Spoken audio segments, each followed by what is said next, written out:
आप सबको यहां इस ताकत के साथ इस सभा में मौजूद होते हुए मैं देख रहा हूं। मैंने कई सभाएं यहां की है और हर सभा के माहौल से बरकत नगर में क्या होने वाला है इसे मुझे पता चलता है। पिछले बार 19 के विधानसभा के चुनाव में, उसके पहले नगर परिषद के चुनाव में, पिछली बार के लोकसभा के चुनाव में मुझे माहौल का अंदाज आया था। फिर मेरे विधानसभा के चुनाव में आज मैं वही देख रहा हूं कि मेरे विधानसभा के चुनाव में जो माहौल था, आज इस नगर परिषद के चुनाव में भी ये माहौल दिख रहा है। कई मेरे नौजवान भाइयों को ठंड लग रही, इसलिए वो अभी भी हाथ कईयों के खीसे में है, कईयों को अभी भी जरा ठंड लग रही है। वाजिब है, ठंड बढ़ गई है, लेकिन इस ठंड में भी हाथ गर्म करके तालियां बजाने की ताकत जिस तकरीर में होगी उसके ऊपर अल्लाह मेहरबान होता है। आज मेरे लिए कई जनों ने शेर बोले, इसलिए आज की सभा में मैं शेर नहीं बोलने वाला हूं, ये पहले ही बता रहा हूं। मैंने आपको एक जबान दी थी कि जब तक इस बरकत नगर की बरकत नहीं होगी तब तक परली शहर की बरकत नहीं होगी। आप आपके दिल में, दिल के ऊपर हाथ रख के अल्लाह को, अपने भगवान को याद करके अपने आप से पूछिए कि बरकत नगर का विकास हमने किया है कि नहीं किया है। आप बताइए। सर्वे नंबर 75 में जो जगह दी, मैंने एहसान नहीं किया। एक नुमाइंदे का जो फर्ज होता है वो नुमाइंदगी, उसका फर्ज मैंने अदा किया है, बाकी कुछ नहीं किया, आपके ऊपर एहसान नहीं किया। और आज मैं ये चाहता हूं कि जो अल्पसंख्यक के दो बिल्डिंगें जिस तरीके से खड़े, मुझे भी अफसोस होता है। इसलिए वो दो बिल्डिंगें भी सही करके उसके साथ वहां एक अच्छा शादी खाना बना के और एक स्टडी सेंटर भी बना के, और मेरी एक इच्छा है कि यहां पे सबसे ज्यादा तबका रोज काम करके खाने वाला है, वहां पे एक ऐसा मेरे नौजवान भाइयों को जो पढ़ाई करते हैं उनके लिए एक स्किल इंस्टीट्यूट मतलब ITI वहां नगर परिषद की तरफ से खोलूं, जहां कि आप उस तरह का जो आज दुनिया में जरूरत है, जिस स्किल की, जिस हुनर की, वो हुनर की पढ़ाई वहां आपको मिले और आपके जिंदगी भर का गरीबी का ठप्पा पीछे दे।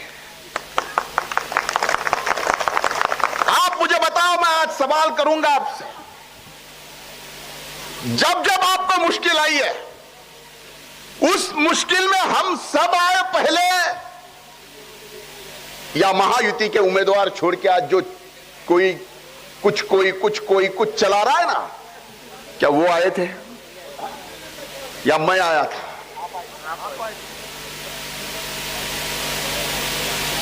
यहां का अतिक्रमण जो था वो भी सही करके PTR देने का, जो रहे वाले PTR है वो भी देने का, और उसके साथ घरकुल देने का काम भी हमने किया है कि नहीं किया, बताएं।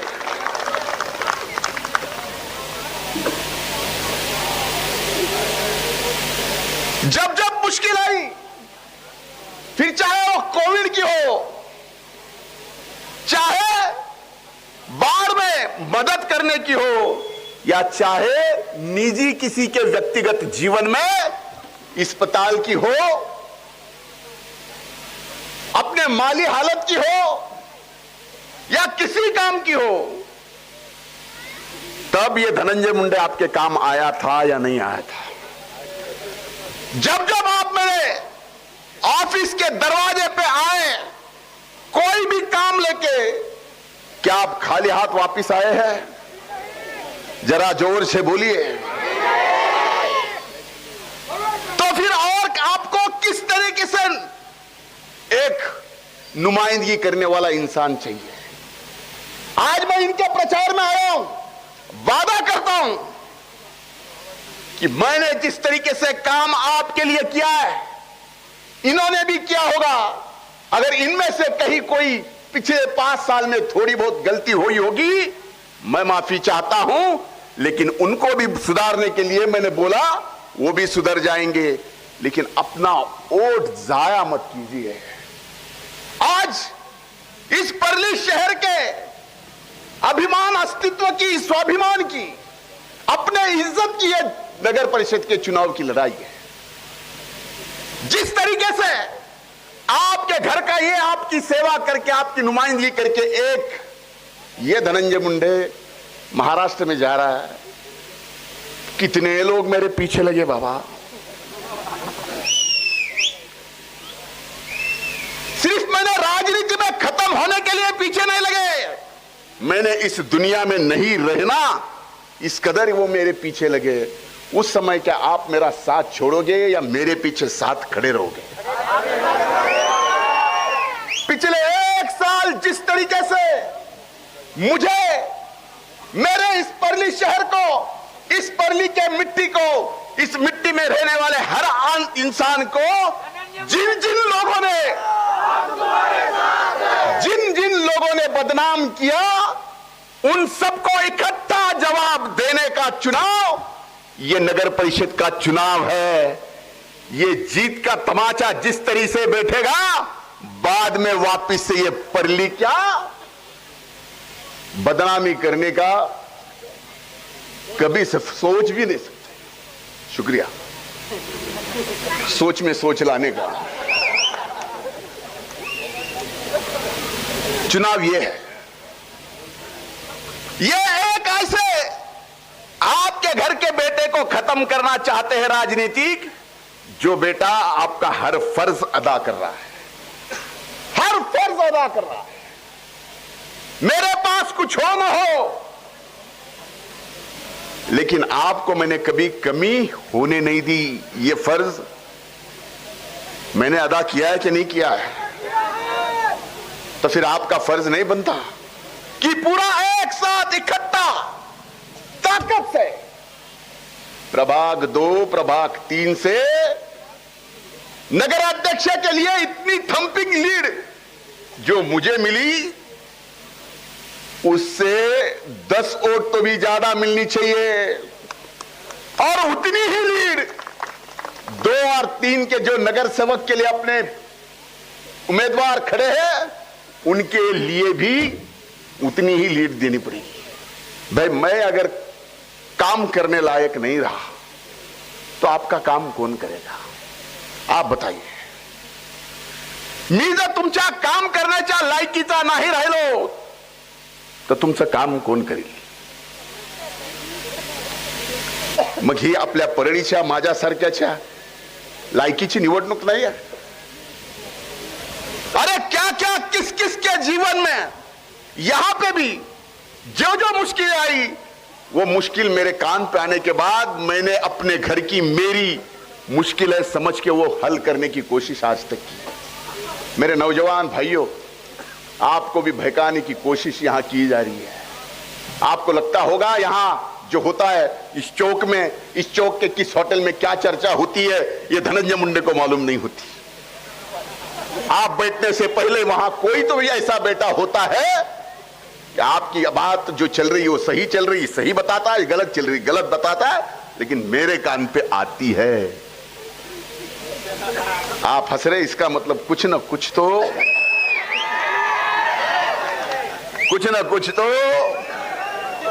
गड़बड़ है, दया गड़बड़ है।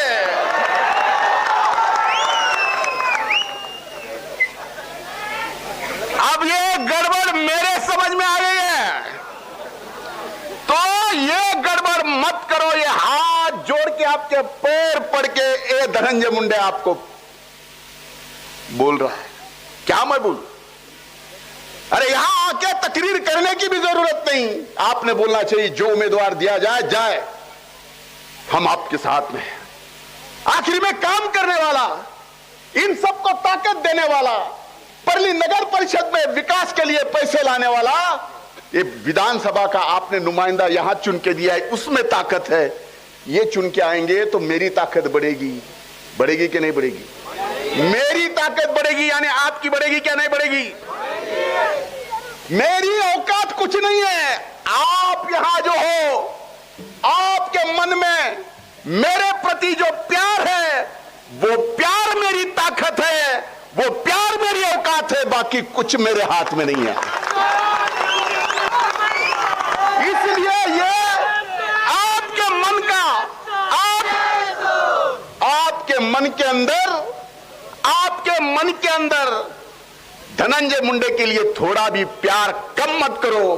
प्यार जताना, ऐसे तो बहुत मोहब्बत करते हो मुझसे, मुझे यकीन है, मुझे मालूम है कि आपने जब जब मेरा साथ दिया है, इतनी मुश्किल में साथ दिया है कि मैं जिंदगी भर आपके एहसान में रहूंगा। इस जन्म में, आने वाले कई जन्मों तक मुझे आपके एहसानों के तले ही रहना है, क्योंकि मुझे आपकी सेवा करना है, मुझे आपका काम करना है, आपकी नुमाइंदगी करनी है।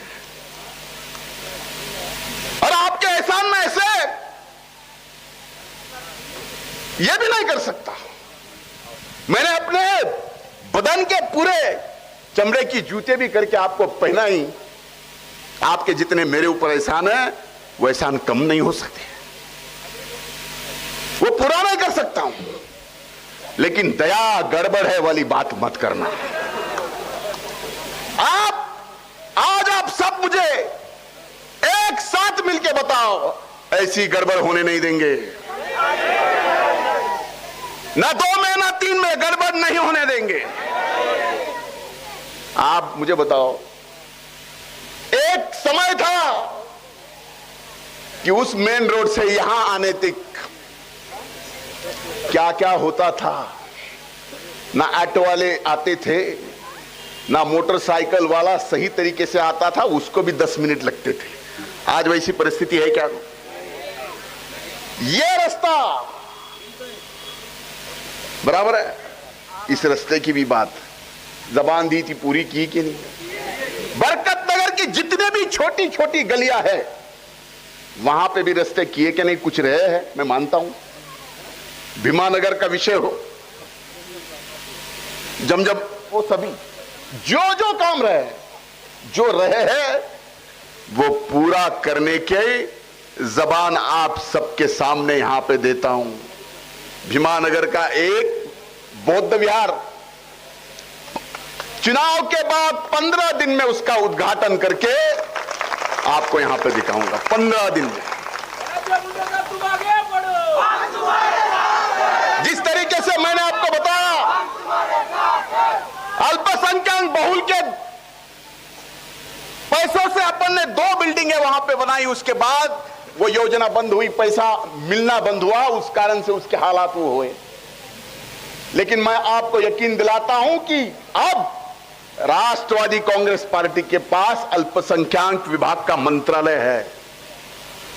वो बिल्डिंग को सही बनाने के लिए 15 करोड़, वहां पे ITI का एक इंस्टीट्यूट बनाने के लिए 5 करोड़, और एक अच्छा शादी खाना वहां बनाने के लिए 5 करोड़, ऐसे 25 करोड़ रुपए आने वाला दिसंबर का अधिवेशन खत्म होने से पहले मैं यहां ला रहा हूं। वहां उस बिल्डिंग, उस सर्वे नंबर 75 को जोड़ने के लिए एक पुल भी करने की आवश्यकता है, बराबर है। अब इतने नक्शे तो मुझे याद है ना, याद है, इसका मतलब दिमाग में सारे प्लान बैठे हुए कि नहीं? हर गली चौका मुझे मालूम है कि नहीं? और फिर और क्या? 2 पुल हो गए, एक बाकी है। मतलब ये सब कुछ मुझे मालूम है कि नहीं है? जो रास्ते हुए ये भी मालूम है, जो बचे हैं वो भी मालूम है। इसीलिए बार बार मैं ये कह रहा हूं, इधर उधर करके इसको उसको वोट मत दो। ना हाथ आपके काम में आने वाला है, ना एमआईएम आपके काम में आने वाली है, ना कोई अपक्ष वाला काम में आने वाला है। आएंगे तो हम ही आपके काम आते रहे हैं, आएंगे जिंदगी के साथ भी और जिंदगी के बाद भी, ये कहने के लिए मैं आया हूं। भाइयों,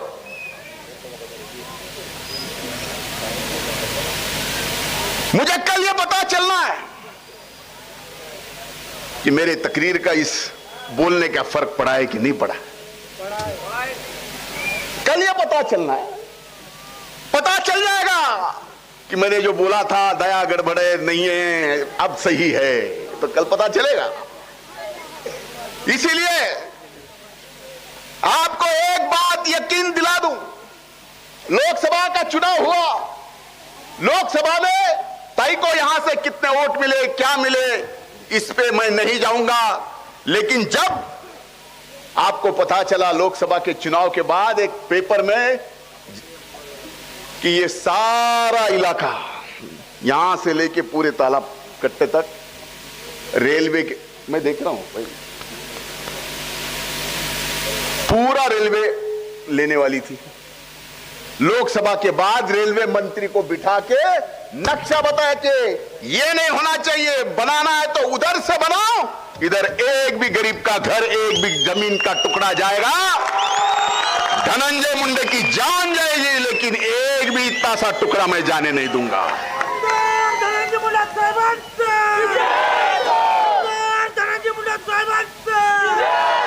इसीलिए हाथ जोड़ के कह रहा हूं, आप में से बहुत चुनिंदा लोग आए थे वो बात कहने के लिए, पूरी आवाम ने नहीं कहा था, लेकिन मुझे लगा कि वो अगर हो गया तो आवाम को कितनी बड़ी तकलीफ होगी। इसलिए 2 और 3 के ये चारों उम्मीदवार और बाजीराव भैया जो पद्मश्री, मतलब वैसे तो राष्ट्रपति पुरस्कार देते हैं पद्मश्री का, लेकिन इनको तो ऊपर वाले ने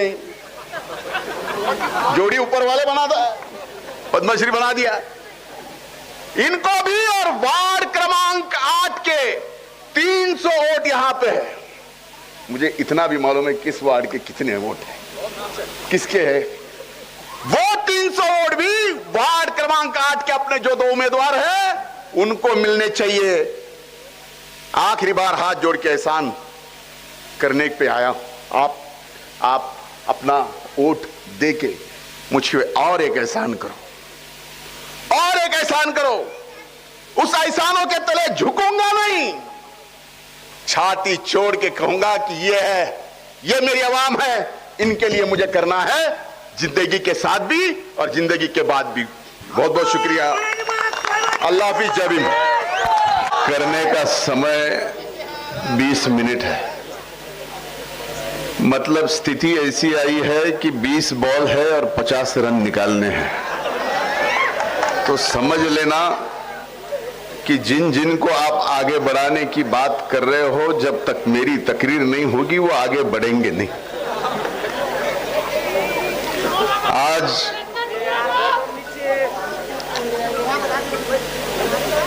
महायुति के उम्मीदवारों के प्रचार के लिए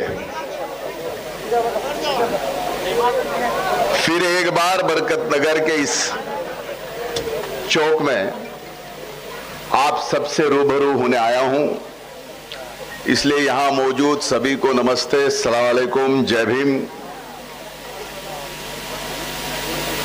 अपने उम्मीदवार नगर अध्यक्ष के 100 पद्मश्री बाजीराव भैया धर्माधिकारी और यहां के प्रभाग 3 के उम्मीदवार के शेख हुसैना बी अमीन, अजीम नवाब, प्रभाग क्रमांक 2 के सो कविता अनंत इंगड़े, प्रभाग क्रमांक 2 ब के अल्ताफ पठान, और यहां प्रभाग 3 के ये 2 से अयूब भाई जिन्होंने आपके सामने अभी तकरीर की, जाकिया भी अयूब पठान, और यहां पे मौजूद सभी मेरे सहयोगी, इतने नाम लूंगा तो बिना वजह 10 बॉल वापस से डॉट हो जाएंगे।